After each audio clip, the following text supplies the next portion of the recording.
International money laundering, auctioneer fraud, big dumb dumbasses. What do they all have in common? Well, they're inflating the price of collectible games. Not that Skyrim is even a collectible game. There is some serious... I usually don't swear in the intro. I usually don't swear in the intro. Google doesn't like that. There's some fuckery afoot. Let's get it.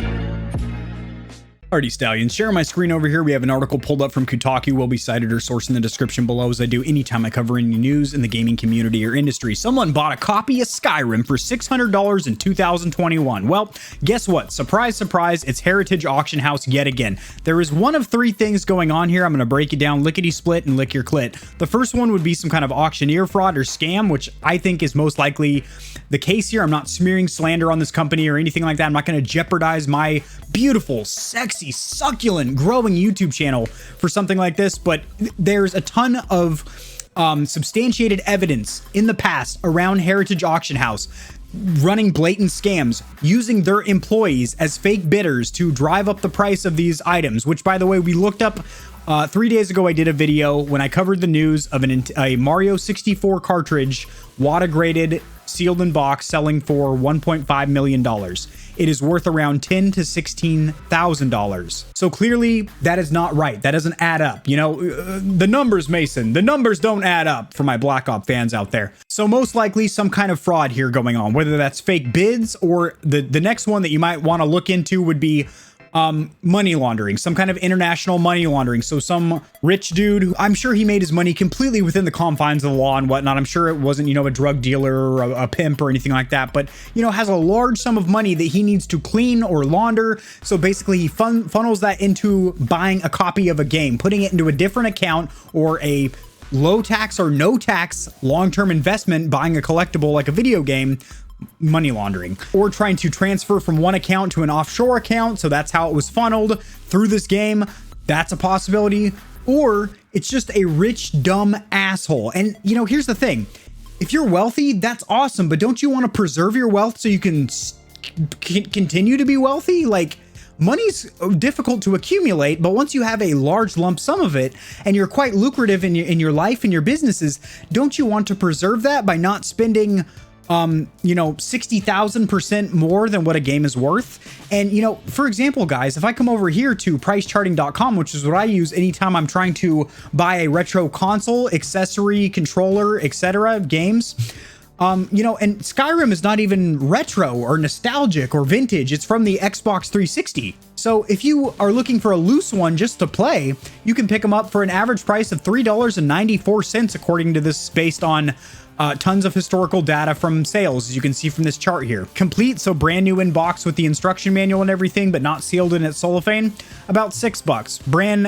Brand new sealed, $13. Graded, well, none of them have been sold graded. The one that has been sold in this article was WATA graded, but yeah, so this is a cheap game and it sold for $600, just like Mario 64 when we looked it up. Like I said, WATA graded, WATA or VGA, Video Game Authority graded, is worth around $10,000 to $16,000, guys, Stallions, and they paid $1.5 million. So clearly something's going on at the auction house, or they're working with a client, he who shall not be named, Voldemort out there, some drug dealer or whatever, who needs to internationally funnel his funds and launder it, basically. That's the only explanation for this.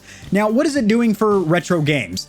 At this point, not a whole lot. I see a lot of other content creators, influencers, retro gamers on YouTube saying this is destroying the price of retro games and whatnot. I personally haven't seen any of that. I'm still out there looking for deals for, you know, NES games, Sega Genesis games, whatnot. I personally haven't been affected by this epidemic just yet, but I'm sure, adjust my mic, get closer to my mouth here. Don't want to suck on it, but I also want it close to my mouth orifice. I'm sure in due time, if this continues, and for some reason, all these deals are around the same auction house. It's weird. I'm scratching my head and scratching my ass just thinking about it. But eventually, it could boost the price of retro games if you are a collector. Either you're collecting because they're nostalgic for you, consoles that you owned as a child. For example, I had a Sega Genesis and a PlayStation Original and a Game Boy DMG as a child, so those consoles are near and dear to my rear. But maybe you're trying to flip them to make a quick buck. So you're picking up old consoles at garage sales and thrift stores and stuff and cleaning them up, maybe changing the capacitors and reselling them on eBay. Nothing really wrong with that. Or, you're trying to build, a full-on collection. Maybe you're an online content creator and you have a retro gaming channel. Or maybe you just collect for yourself. You want to have an entertainment center full of old consoles because it stimulates you.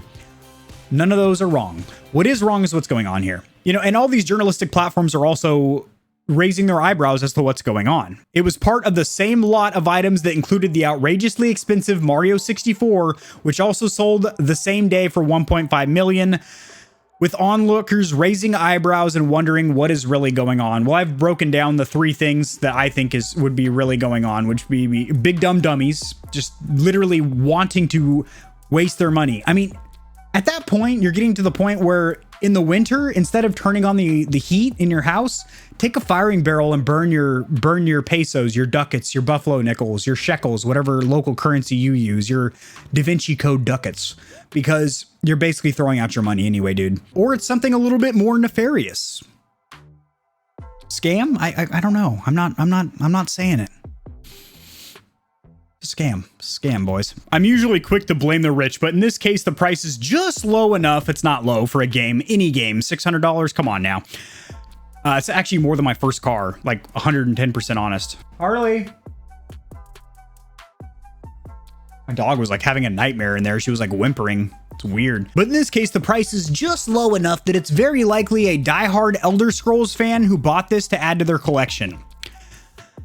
That could be. I'm not writing it off. I don't have my pen out. I'm not writing it off. But, I mean, this graded copy right here, let's zoom in. It's WATA graded, which, by the way, I prefer, this is personal preference, I prefer the VGA, or Video Game Authority, for my grading. I just think they do a more accurate job, but whatever. So it's WATA graded, a 9.2, so not even like pristine condition, like a 9.5 or something, but good, very good. But look, I mean, just look, this is an Xbox 360, the 7th generation of home consoles. We're in the 9th right now, guys. The 7th generation of home consoles, which is the PlayStation 3, the Nintendo Wii, and the 360. So not that long ago, in a game that was mass produced in the millions, sold millions of copies. This is not a rare or valuable game, and yes, I understand the fact that there's different value to different people. So this might be nostalgic to someone, but still near mint condition. So near mint, not mint. And the game isn't even a decade old yet. If you want to grab this copy of Skyrim for yourself, you can make a $900 offer to the new owner. So what I would advise is you guys don't do that. What I would advise you to do is if you find a copy of Skyrim new in box sealed, you send it into VGA or WATA yourself and get it graded, then bring it to Heritage Auction House, because they obviously have no problem inflating the price with fake bids and whatnot. Just allegedly, just could happen, might be happening.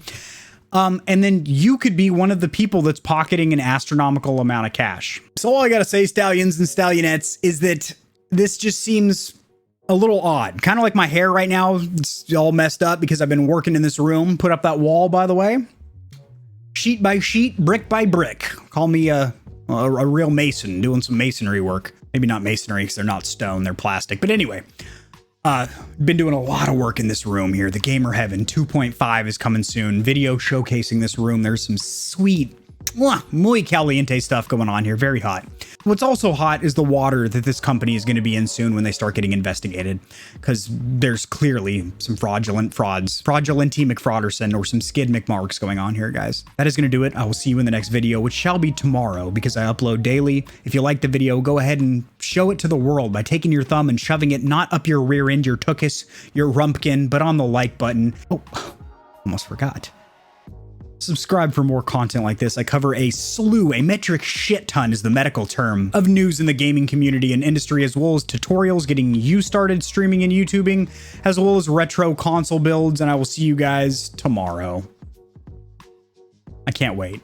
I love seeing you guys. I really do. It like brightens up my day. When I get to stare into your faces, well, really it's the lens of a Sony a5100 over here, but when I get to metaphorically, that's dark. Oh God, like the latter Harry Potter movies, that is dark.